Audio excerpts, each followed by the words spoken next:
Ustedes saben que con la llegada del frío y de las bajas temperaturas, la gente empieza a usar más que la estufa, que el caloventor, que el brasero, que el brasero, la calefacción, la salamandra y un montón de cosas más. el frío-calor del aire acondicionado, ¿no? Sí, del el converter, ¿no? Exacto, que recurrimos justamente para amortiguar el frío, ¿no? Pero hay que tener algunas cuestiones en cuenta para evitar incendios, intoxicaciones. Y para eso vamos a charlar con el comisario Daniel Espíndola, director de bomberos de la policía. Buenos días, Daniel, ¿cómo estás? Aquí Anair y Néstor te saludan. Buen día. Bueno, muy buenos días, Tatiana y Ernesto. Bien, ¿cómo anda, comisario? Muy bien usted. Bien, bueno, la verdad que queríamos conocer o que nos brinde consejo, ¿no? A esta hora que ya estamos con el frío, que seguramente a veces no nos acordamos, ¿no? Que tenemos que ser cautos al encender cualquier tipo de calefacción, ¿no? Sí, tal cual como usted lo decía al comienzo de la nota, tenemos que hacer un paréntesis y dividir lo que son los elementos para calefaccionar que se utilizan. Material combustible como leña y los eléctricos. Claro. También el caso de las salamandras, hogares, cocina a leña. Lo que tenemos que tener en cuenta es siempre hacerle el mantenimiento correspondiente, porque ahí radica la cuestión. Claro. Cuando hablamos de mantenimiento es hacer la limpieza una vez al año de lo que es el tiraje del humo, que sería la chimenea. Claro. Ajá.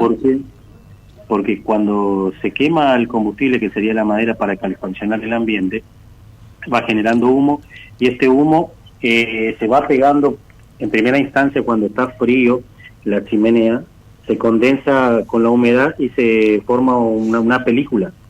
Esta película lo que hace es, cuando se comienza a usar, y si no se hizo ese mantenimiento, es lo que provoca principios de incendio. ¿Por qué? Porque toda chimenea siempre es sabido que termina en la parte superior de las viviendas, sí, y siempre está en contacto con lo que es el techo, y entra en contacto muchas veces en lo que es la cabreada de madera, el cielo raso de madera, como así el aislante térmico.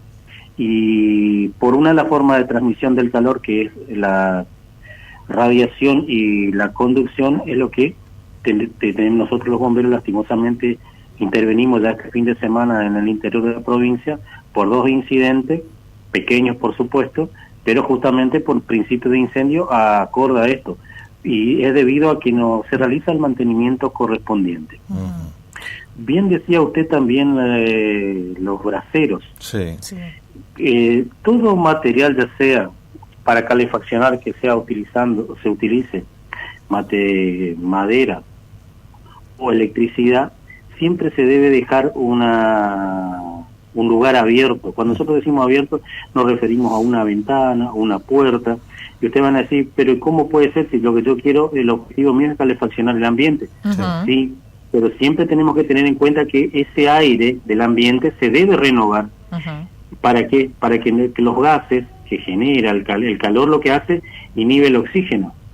Por ende, nos vamos dando cuenta que vamos quedando, el ambiente se vuelve un entorno más pesado, y con una de las medidas de seguridad es justamente para evitar intoxicaciones que siempre haya una vía de circulación de aire. Por eso instamos que se realice la apertura de una puerta o una ventana pequeña, por lo menos, para que se renueve en forma constante y permanente. Esos serían los más comunes, ¿no? Que se ha dado, como comentaba usted, en el interior, ¿no?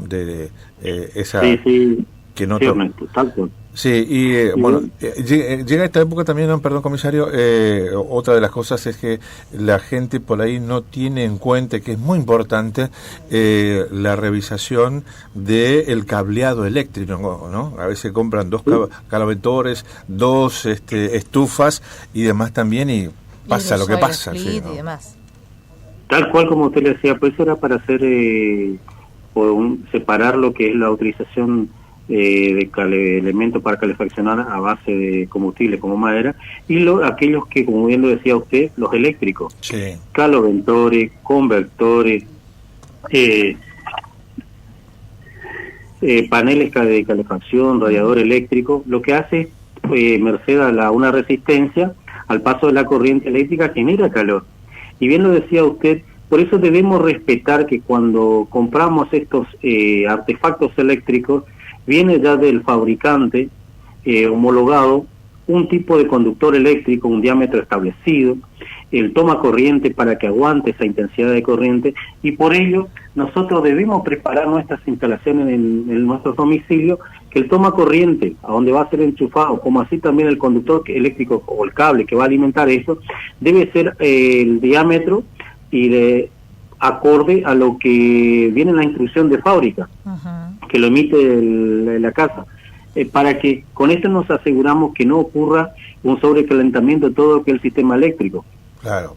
Y evitamos que, como decía usted, Ernesto, se provoca un accidente eléctrico por sobrecalentamiento, que es el cortocircuito. También tenemos que tener muy presente no utilizar zapatillas o alargue para este tipo de artefactos, porque puede ser que nosotros hayamos hecho que el tomacorriente, la instalación del conductor eléctrico sea para lo que pide el fabricante, pero cuando ocupamos una zapatilla tal vez no respetamos estas sugerencias, y ahí volvemos a recalentar esta zona se recalienta la zapatilla. Claro. Por eso un signo visible que es muchas veces nos ha tocado como bomberos cuando acudimos a un incidente de este tipo, es que cuando vemos que el toma corriente presenta deformaciones por calentamiento, es decir, vemos la tapa del enchufe y está deformado, o inclusive ya tiene un color amarillo, quiere decir que eso fue fatigado. ¿Por qué? Por el uso de uno de estos artefactos. Inclusive también puede ser el horno eléctrico, la pava eléctrica. Entonces eso nos da indicio que nosotros debemos realizar una verificación del toma corriente, como así del cable, y reemplazarlo. Si nosotros vemos que el cable, el conductor eléctrico, tiene el color característico de brillante, claro, está en perfecto uso de condiciones, pero si nosotros hemos visto ya que se está tornando opaco, o inclusive por ahí vemos que tiene un color verde que se presenta, que por entrar en contacto con la humedad se sulfata, nosotros debemos reemplazar esa parte del conductor eléctrico, del cable, por otro, para evitar un incidente eléctrico. Sí, todos esos consejos debemos tomar en cuenta, la gente no lo toma en cuenta. Bueno, desde ya, como siempre, agradecido, comisario, ¿no? Claro, la zapatilla, los cables muy finitos, los tomacorrientes, según un electricista nos decía que si van a poner un caloventor o algo, reemplazarlo, como decía usted, por uno de más amperaje, más reforzado, ¿no? Sí, muy bien, Ernesto, tal cual. Por eso es que cuando compramos este tipo de artefactos, debemos leer las instrucciones del fabricante, donde ahí viene ya detallado. Usted hablaba justamente del amperaje, sí, y ese se refiere al tipo del toma corriente que yo debo instalar para que cuando nosotros utilizamos estos artefactos, por ahí me alargo en la nota, no, por favor. Nos lo utilizamos por 20 y media hora, utilizamos 1 o 2 horas, y ahí es donde se ve que se resiente, y si el toma corriente no es el indicado por el fabricante, como así también el conductor eléctrico, que lo decía el electricista. Por eso siempre también es una sugerencia que damos de parte de la Dirección de Bomberos de la Policía de la provincia, es que al utilizar estos elementos y a instalar en nuestros domicilios, que lo hagamos con una persona entendida en la materia, porque va a ser quien va a indicarnos los elementos necesarios para evitar tipos de accidentes eléctricos, como ser el cortocircuito. Exactamente. Comisario, muy agradecido por estos consejos. ¿Algún que otro consejo más que sea muy recurrente en estos días? Le reitero, insisto, agradecido, porque la verdad es que no queremos encontrarnos mañana con una noticia que se incendió una casa por tal cosa, ¿no? Por un cortocircuito, o por irresponsabilidades que a veces lamentablemente la gente no lo tiene en cuenta, ¿no? Sí, otra cosa, no utilizar, usted hablaba al principio de la nota, los braseros. Ajá. Los braseros son, generan, climatizan el lugar, pero al no tener una vía de escape, cuando nosotros llamamos vía de escape, sería una chimenea que orienten los gases de la combustión hacia el exterior. Cuando esos gases no lo puedo eliminar, como decía, a través de una chimenea, eso queda en el ambiente, Claro. y eso se torna muy peligroso para la salud humana.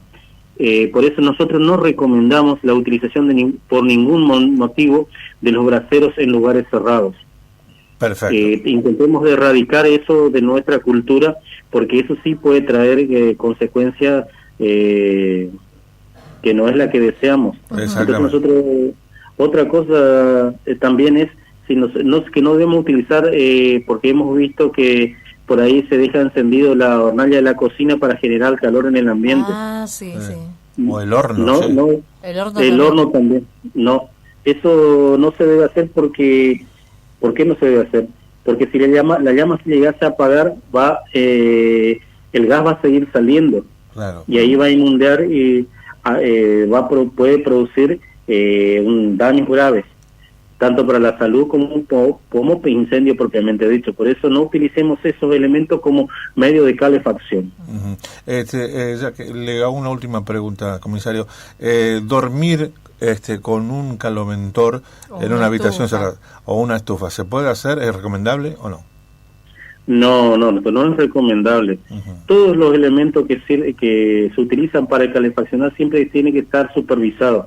¿A qué nos referimos cuando decimos supervisado? Es que de forma constante y permanente tenemos que estar observando el flujo y el movimiento.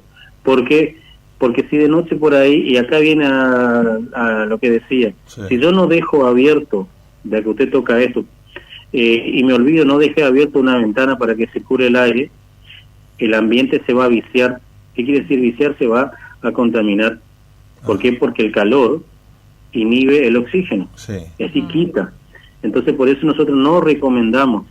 Ahora, si ponemos en un lugar, no en la habitación propiamente dicho, donde uno vaya a pernotar, y hay una corriente de aire, ahí sí, pero si no, no. Bien. Clarito entonces.